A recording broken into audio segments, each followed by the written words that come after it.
In 1928, Agatha Christie took a momentous decision that was to shape the rest of her life.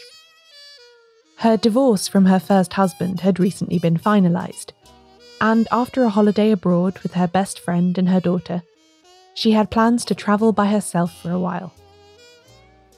Partly she wanted to indulge her passion for seeing new places, but partly this solo trip was a test of her own confidence. As she says in her autobiography, she wanted to find out what kind of person she was now that she was newly single and unattached. She feared becoming too dependent on others for her happiness. She already had tickets booked for the West Indies when she happened to read about the amazing archaeological finds being made at a place called Ur in modern-day Iraq. She had also always wanted to travel on the Orient Express, and suddenly decided that she would combine both of these interests and go east instead of west. She dashed out to the travel agents to change her tickets and arrange her visas, and 5 days later, she set out by train for Baghdad. Little did she know that a brand new chapter of her life was awaiting her there.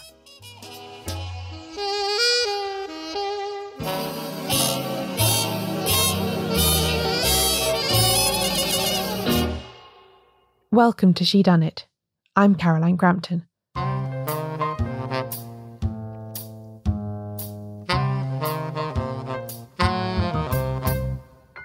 In her autobiography, Agatha Christie writes that she had always been faintly attracted to archaeology, although she knew nothing about it. Even before she set off for Baghdad in 1928, she had had the chance to travel to places where some of the greatest finds of the century so far had been made, in particular Egypt, where she had spent the winter of 1907 with her mother. Her journey to Iraq took her across Europe to Istanbul, and then on to Damascus, and thence to Baghdad. There she wrote that although everyone she met was incredibly nice to her, she hadn't quite managed to leave her troubles behind as she had hoped. Physically, she was in a city that was new to her, having all kinds of exciting tourist experiences. But spiritually, she was still in England, dwelling on the emotional trauma of the past few years. Her journey wasn't over yet. She still wanted to visit the excavations at Ur that she had read about in the newspaper at home.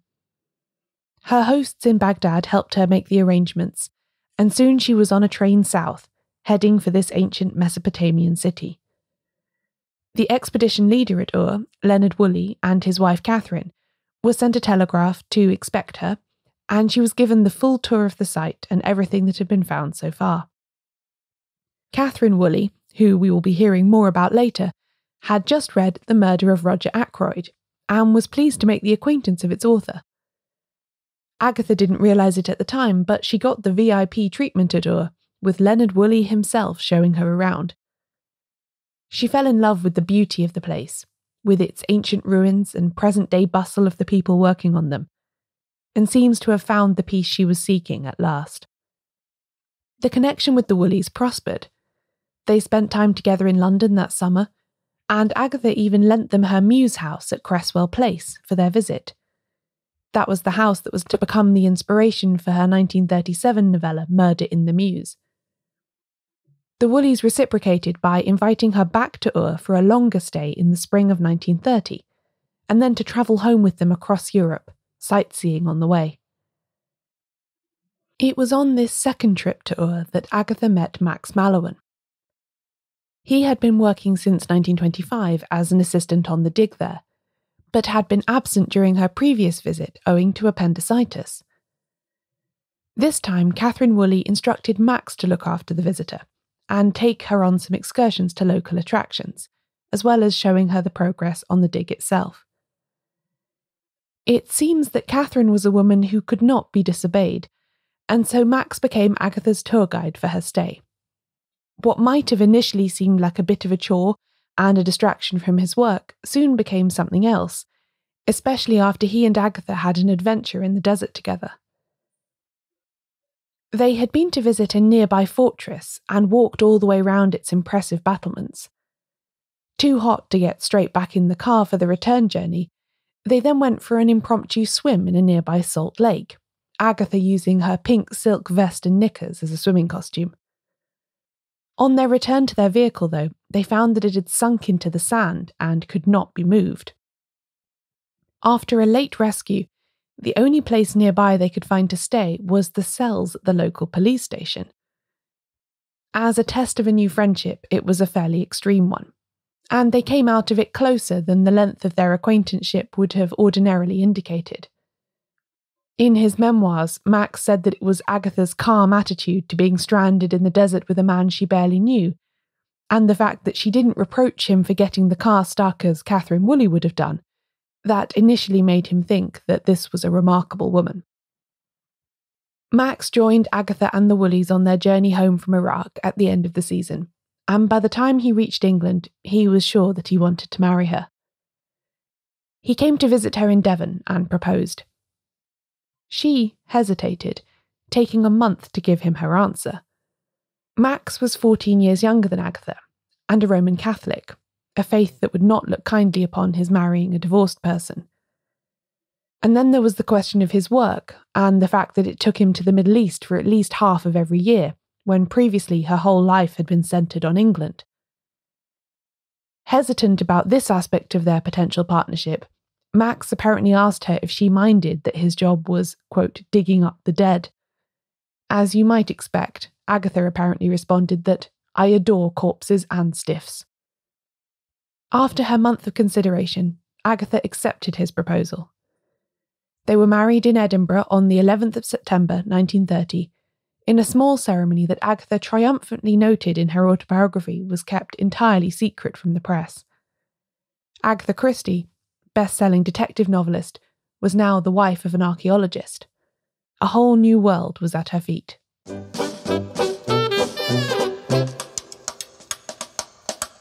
According to Agatha's grandson, Matthew Pritchard, her marriage to Max was an exceptionally productive one, with each of them excelling in their separate fields.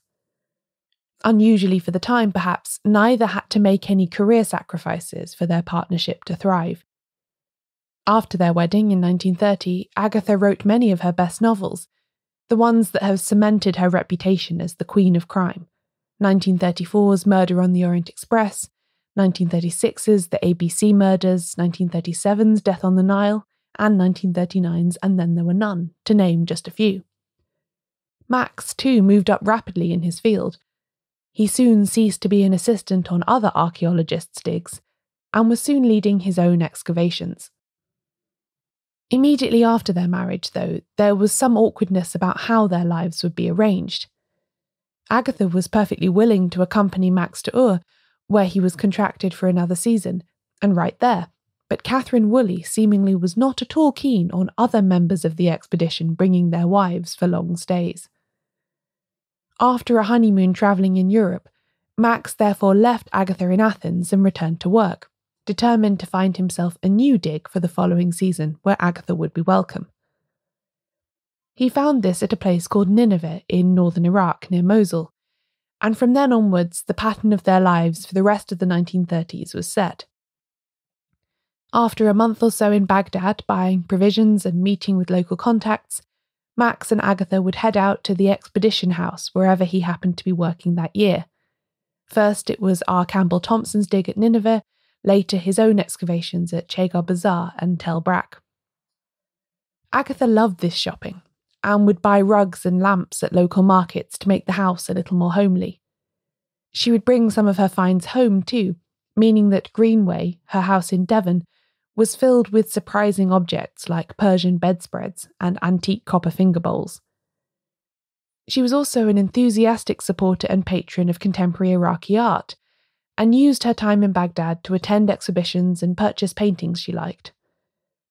She was, apparently, incredibly content during these trips.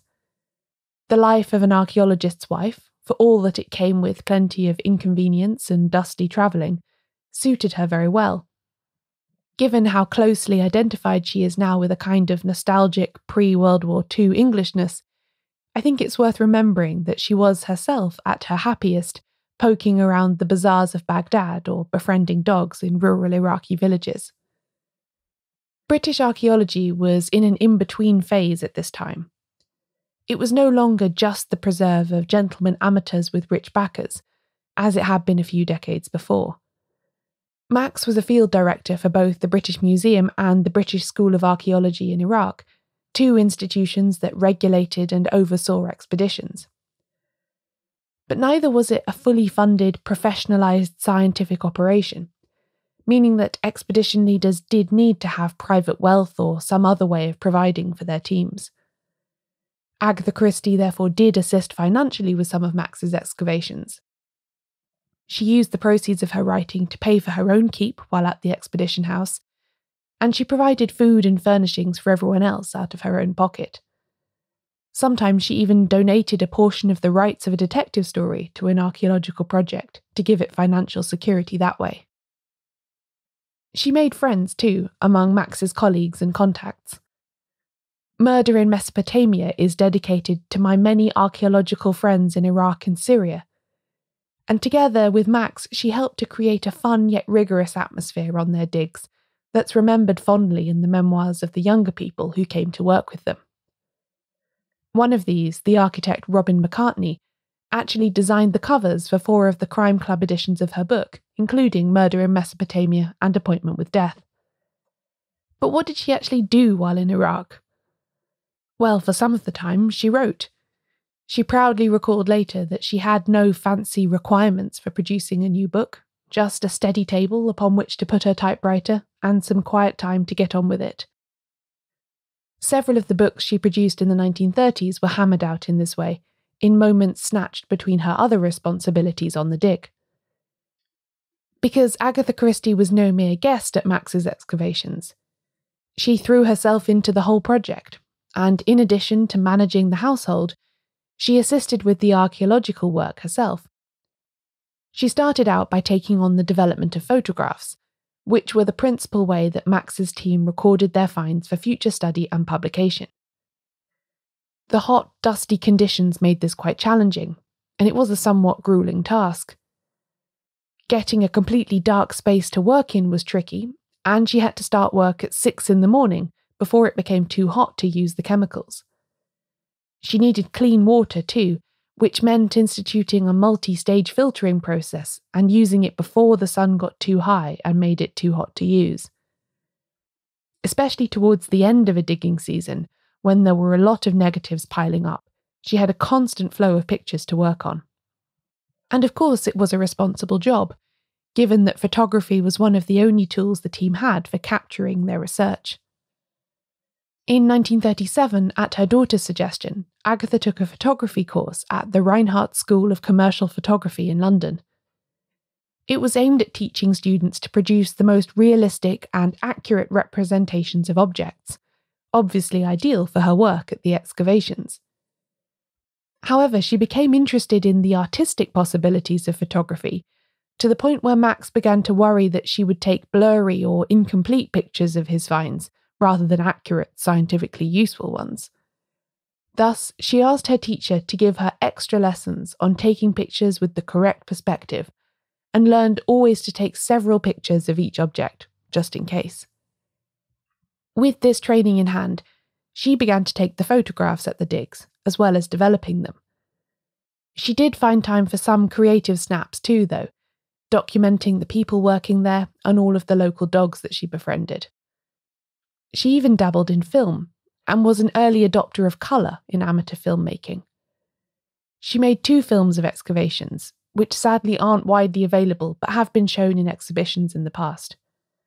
She became quite a photography buff, I think, and in 1951 asked her American agent to buy and ship her a special camera with a flash that wasn't available in Europe yet, so she could stay at the cutting edge of technology. In addition to her photography, Agatha also helped with labelling finds and cleaning them. Her methods might not have been what today's professionals would have approved of, because she mostly used orange sticks and her own Inoxa face cleansing milk, but nobody at the time seems to have raised any issues. She seems to have found the process of conserving and reassembling the shards of pottery that came out of the dig very absorbing, and gave some of that fascination to her heroine Victoria Jones in the 1951 novel They Came to Baghdad. Victoria, who has spent time at a dig in southern Mesopotamia before the action of the novel begins, finds herself completely absorbed in the process of reconstructing in her own mind what these ancient vessels, now in pieces, might have been used for and by whom. I don't think it's much of a leap to say that Agatha had spent time in these daydreams herself. Perhaps it was just her status as merely an interested amateur, or perhaps it was because outsiders saw her as just the wife of the expedition leader. But Agatha Christie seems to have been unaware of how indispensable she was to Max's excavations. When she was writing her autobiography many years later, in the 1960s, she recalls saying to Max how she regretted that she hadn't been able to study archaeology as a girl, so as to be more knowledgeable and useful, only for him to reply, "Don't you realise that you know more about prehistoric pottery than almost any woman in England?" The Second World War put an end to the way that Max and Agatha lived in the 1930s. No longer could they spend the summer months in England and the winter in Iraq digging. Max went into the military and Agatha to a hospital in London to work in the dispensary, and they were separated for several years. But as soon as they could, they returned to archaeology, resuming work in ancient Mesopotamia in 1947. This divided life felt normal to Agatha Christie. Always impatient and shy of a purely literary existence, she had found another sphere that she suited very well indeed, among the archaeologists. After the break, Agatha Christie's two worlds collide on the page.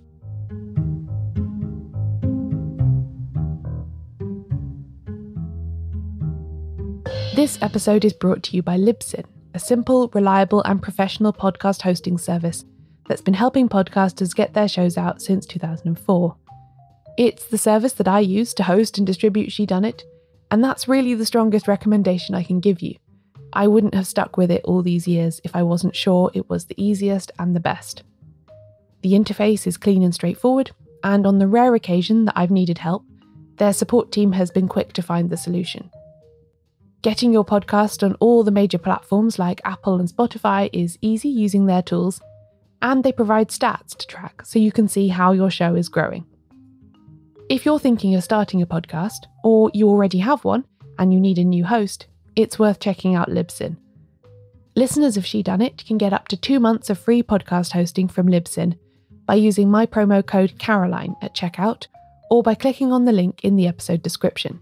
That's code Caroline for up to 2 months of free podcast hosting. Agatha Christie always maintained that while her characters were entirely fictional, the settings were real, drawn from her own experiences and the places she had encountered on her travels. As such, it's no surprise that once she married Max Mallowan and began routinely spending months of the year out of England, travelling regularly to the Middle East, those experiences became the backdrop for some of her novels. In December 1931, for instance, she was on her way back to England from Nineveh, where Max was working at the time, when the Orient Express that she was on broke down in a snowdrift and was stranded for a while.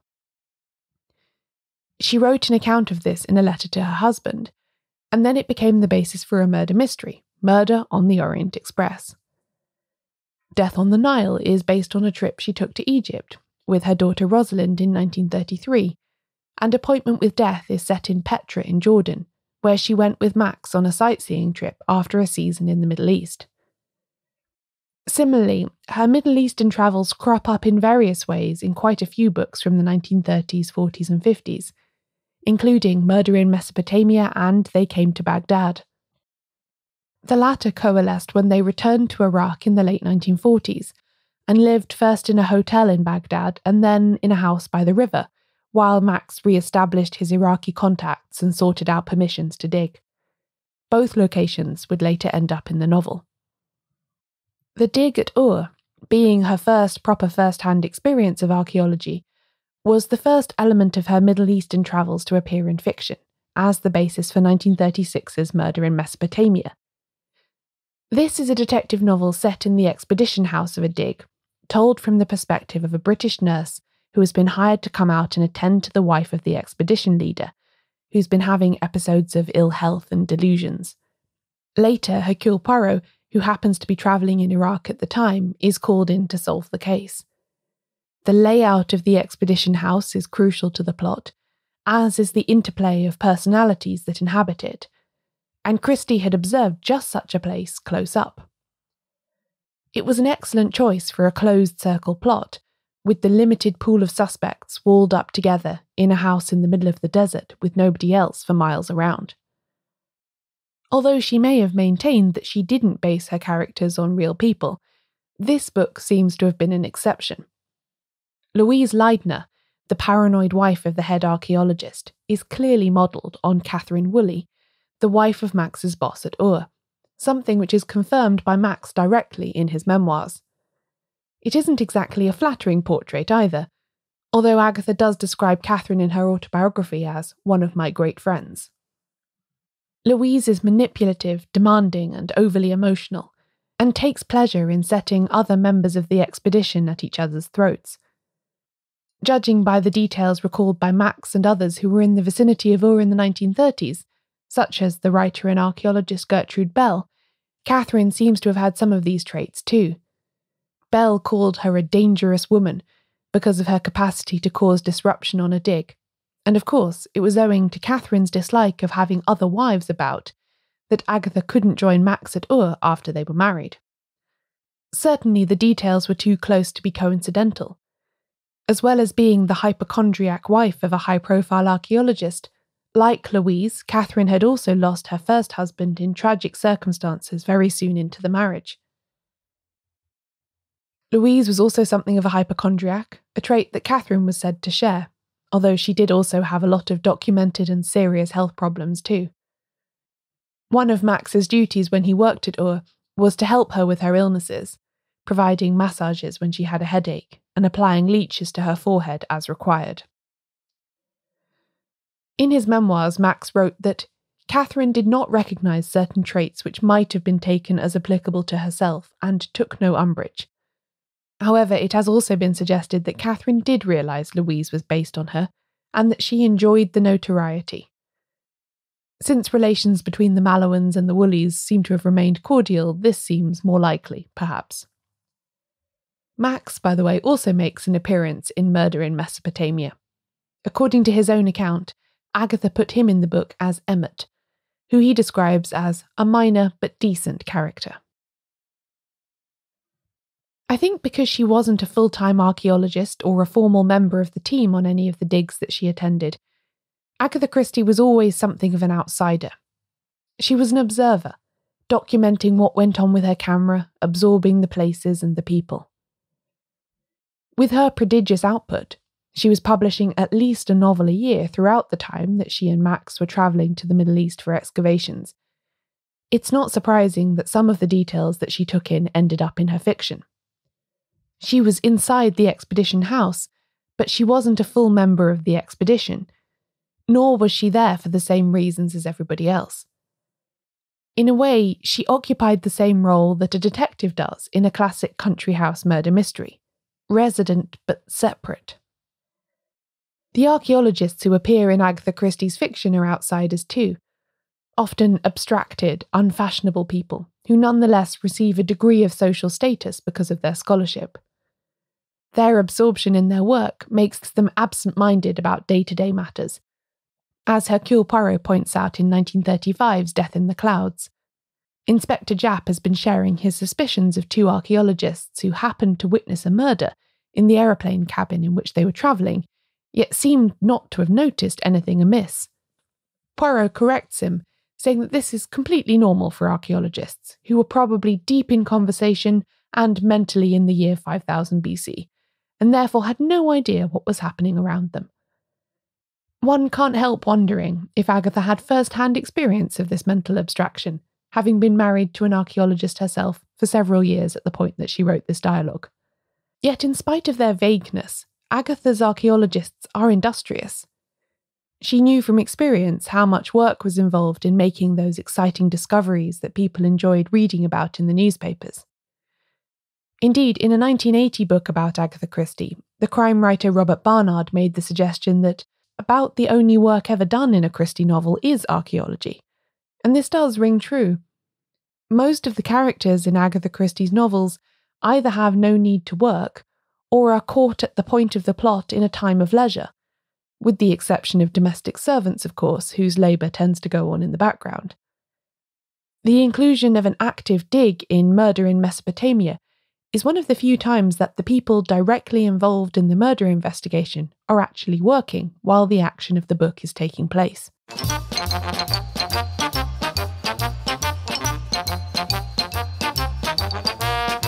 Beyond her direct portrayals of archaeologists themselves, Agatha Christie explores the connections between their discipline and detective work.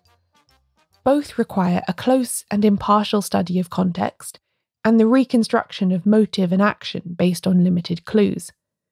Both detective and archaeologist are concerned with the when, how, and why of the case they are engaged upon, and both require the careful gathering and interpretation of evidence.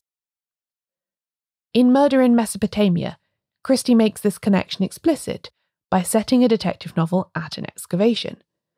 Hercule Poirot is using all of his methods to reconstruct the events of the recent past on the same site that the archaeologists are doing this for events much, much longer ago.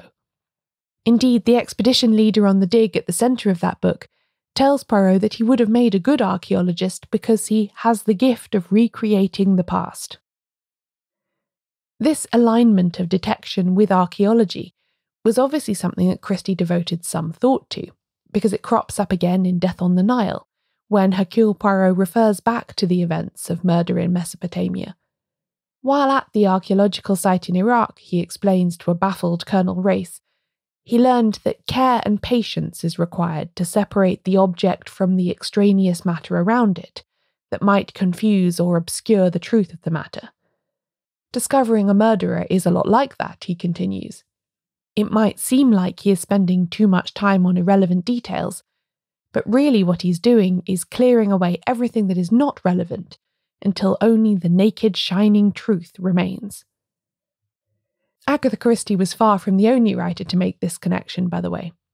In the 1939 Ellery Queen novel Cat of Many Tales, the detective refers to the archaeology of murder, meaning the material collated by the investigators of a crime, photographs, fingerprints, reports, that he must go through to solve the mystery. And the Amelia Peabody series, written by the Egyptologist Barbara Mertz under the pseudonym Elizabeth Peters, explores these two kinds of investigation in parallel as well. Perhaps my favourite archaeological detective novel, though, was written by one Stanley Casson, an academic at Oxford University who specialised in Byzantine archaeology. He only published one detective novel, as far as I've been able to discover, Murder by Burial, in 1938. It concerns a dig in a small English village that ends in tragedy, and touches on a lot of themes to do with totalitarianism and patriotism that were clearly very topical at the time it was written.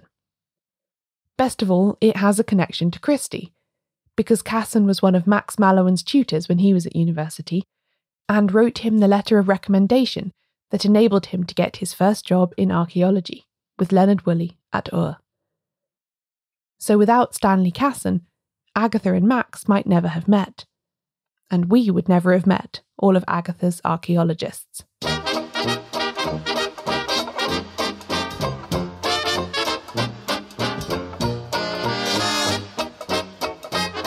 This episode was hosted by me, Caroline Crampton. Find links to all the books mentioned and other information at shedoneitshow.com/Agatha's Archaeologists. I publish transcripts of every episode, including this one. Find them all at shedoneitshow.com/transcripts. Special thanks to Louise Handren for her help with this episode. She Done It is edited by Ewan McAleese. The show's production assistant is Angela Sullivan. Member support for the She Done It book club from Conor McLaughlin. The podcast advertising partner is Multitude. Thanks for listening. I'll be back in 2 weeks with another episode.